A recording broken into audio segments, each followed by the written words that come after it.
It's time to take a look at what's happening around Wyoming for Wednesday, October 23rd. I'm Wendy Corr, bringing you headlines from the Cowboy State Daily newsroom, brought to you by 4 Wyoming PAC. 4 Wyoming PAC says this November, Wyoming will vote to allow residential homes to be taxed at a lower, fairer rate, even the playing field, and give families a much-needed break. 4 Wyoming PAC wants you to vote yes on Amendment A. Weston County Commissioner Chair Don Taylor made it clear at a special commission meeting Tuesday he expects the county will be sued. That's because the majority of the county commissioners attending the meeting voted to install 2 appointees to serve the county in the state legislature, one in the House and one in the Senate. Cowboy State Daily's Leah Wolfson reports that the vote was the latest move in an aggressive effort by the county to create its own legislative districts. The effort is part of a push by some in Weston County that believe the county is being unconstitutionally represented in the state legislature. The Wyoming Constitution says that each county should have their own representative and senator. However, Weston is currently represented by a handful of senators and representatives that represent their county in addition to other counties. The commissioners selected Newcastle resident Carl Lacey and former county attorney Bill Curley to fill the state, House, and Senate seats, respectively. Jason and Ben Kapersky of Cody didn't expect to run into anyone while elk hunting near encampment last week. But their hunting trip took a sudden turn into a rescue mission after spotting a brown cowboy boot being waved along the side of the road. They told Cowboy State Daily's Andrew Rossi that Phil Bollinger could have died after crashing his motorcycle to avoid a deer on Highway 70, but everything aligned to ensure that he was rescued in time to get the medical care he urgently needed. Jason Kapersky and his dad are driving by. They see this boot waving because it's the only thing that Phil could move. They noticed it. They pulled over, and it's no hyperbole. They saved his life. He had serious internal bleeding from the injury that they weren't aware of until they got him down to a hospital in Fort Collins. It was just sort of a fluke thing. As Jason described it to me, it was a bunch of small decisions that they made. Let's go hunting this way instead of that way. Let's meet up at this time. That led to them passing by at the moment that Phil needed them. The Kaperskys have received an outpouring of relief and gratitude from Bollinger's family. Jason said the families formed an instantaneous bond after the accident.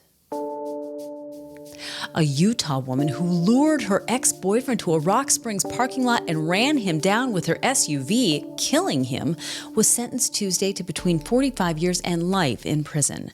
48-year-old Renee Daniels was convicted of second-degree murder June 20th after a trial in Sweetwater County District Court for killing Emiliano Chico Morales in 2021.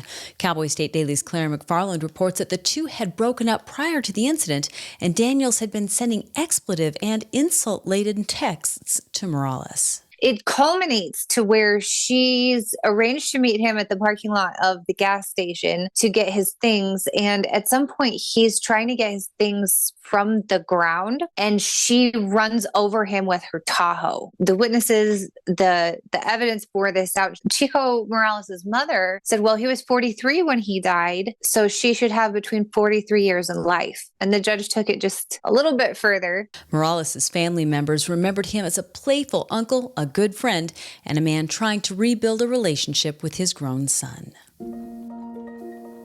Well, despite last week's blast of winter that cooled down the elk and pack trail fires that have burned a combined 185,000 acres in northern Wyoming, firefighters are warning people not to jump the gun and think the fires are safe.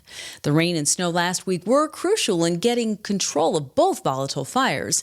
However, Cowboy State Daily's Greg Johnson reports that this precipitation was not a fire season-ending event, and the flames could flare up again. Officials for both management teams of these fires are urging people not to get too complacent and not think that, okay, everything is fine now that they've had a couple of days of rain and snow. Although it has helped greatly, the fires are less hot. They're being managed very well. The elk fire is now 51% contained. The pack trail fire is 64% complete. They are getting a heads up on it. However, there are still some pretty hot spots in them. Although the elk fire is not fully contained, the staff and volunteers at the nonprofit Antelope Butte Ski Resort are gearing up for another ski season on the Bighorn Mountains. Highway 14 over the Bighorns, which is the main route to Antelope Butte, has been closed until today, and the guardrails along the highway have been compromised by the elk fire.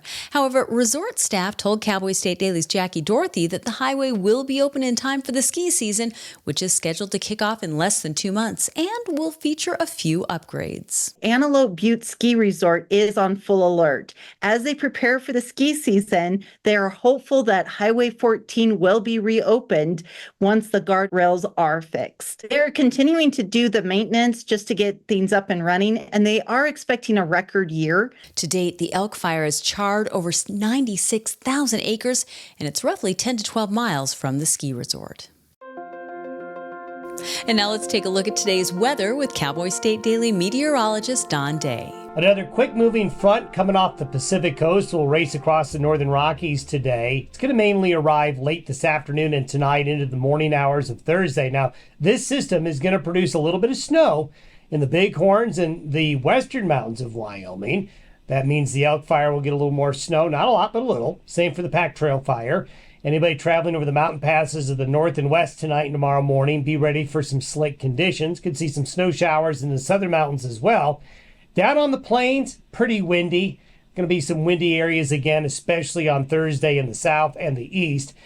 Across the plains, just a little bit of shower activity with this front. Then for Friday and the weekend, the weather looks good again. We've got bigger changes next week. We're going to start to see much colder temperatures and rain and snow chances going up as early as late Monday into Monday night and Tuesday. You can get Don's full forecast on the Cowboy State Daily website. I'll be back in just 15 seconds with more news. Comparing your home to a luxury resort is like comparing apples to oranges. So why are they being taxed the same? Amendment A allows our homes to be taxed at a lower, fairer rate than commercial properties. Vote yes on Amendment A. People driving on the highway in and out of Kemmerer can see construction work underway at the site of Terra Power's new natrium reactor. But what they're seeing is not the nuclear plant itself. Instead, what's under construction is a sodium test and fill facility for the future plant, the first step of many to come before the nuclear plant will come online sometime around 2030. That's according to business reporter Renee Jean. It's actually a test and fill facility that has nothing nuclear about it. This is the sodium coolant system that this novel approach to nuclear power is going to use. And they're actually building this facility to just test out all their ideas in the real world and make sure that everything works exactly as they expect it to before they work the nuclear element into this plant. And the interesting thing here is we're starting from scratch with this technology. It's all brand new. It's the first of its kind, and it's happening right here in Kemmerer, Wyoming. Bill Gates founded Terra Power and was in Kemmerer in June for a ceremonial groundbreaking for the plant. A racist post shared by the Sheridan County Republican Party on Facebook was up for about 35 minutes Tuesday before it was deleted. The county party shared the post made by someone else featuring a photo of former President Donald Trump during a Sunday campaign event working at a Pennsylvania McDonald's restaurant. Under the photo was a racial slur and a number of stereotypes comparing Trump to African Americans. Cowboy State Daily's Leo Wolfson spoke to the chairman of the county party, Brian Miller, who acknowledged that the post crossed a line. He says the post was regrettable and made in bad taste. He said as soon as he found out about the post that he did not himself make, he ordered it to be taken down and said it was only live for about 35 minutes. Miller also, though, defended the party's right to free speech and said members of the media are making too big a deal about the post and blowing out of proportion. Miller said that the county party intentionally makes and shares posts that push the envelope in order to get greater engagement on social media. A Thermopolis man is suing the local police department and sheriff's office in federal court on claims that law enforcement agents broke into his home without a warrant, then fought and tased him in 2021. 53-year-old Douglas Edwards filed his civil lawsuit Monday. Cowboy State Daily's Claire McFarland reports that the allegations date back to October of 2021 when a member of Edwards' family called for a sheriff's deputy to help them get Edwards out of his mother's home. This deputy, on just first glance, he had some reasons to believe that the guy was trespassing. Like, oh, wow, there's a power of attorney contract. The person who holds power of attorney over the man's elderly mother doesn't want him at the house. Right. So he goes to the house and the deputy juts his foot in the door and there's this fight inside the house. And then the defendant ends up getting tased a few times. On closer scrutiny, it turns out that the power of attorney was not yet active. Now, the man who was arrested is suing, saying, you guys held me for 2 months. That was false imprisonment and you guys violated my Fourth Amendment rights. Edwards is asking for money damages for his expenses, pain and distress, and what he deems an unwarranted period of incarceration. And although it's been a bumper year for aurora activity, astrophotographers and climatologists aren't bored with the activity by any means. Cowboy State Daily's Andrew Rossi spoke to several astronomical experts who all say they still get thrilled by the northern lights. And they add that the best is yet to come because the sun is experiencing a period of what's called solar maximum, putting out a lot of extra energy. For the next year, possibly 2, there's going to be that increased chance of seeing auroras in the night sky just because the sun's outputting that much energy. But you've got to enjoy it while the getting is good, because there's a solar maximum. There's also a solar minimum where the sun's not generating that kind of energy. So Wyoming can go years without seeing any traces of the northern lights. When the sun reaches solar minimum, Wyoming's night skies will be much less colorful as only powerful auroras reach this far south from the North Pole. So experts encourage everyone to enjoy them while they're here. And that's today's news. Get your free digital subscription to Wyoming's only statewide newspaper by hitting the daily newsletter button on cowboystatedaily.com. And you can watch this newscast every day by clicking subscribe on our YouTube channel. And don't forget to drop in on the Cowboy State Daily Morning Show with Jake Nichols, Monday through Friday from 6 to 10 a.m. Thanks for tuning in. I'm Wendy Corr for Cowboy State Daily.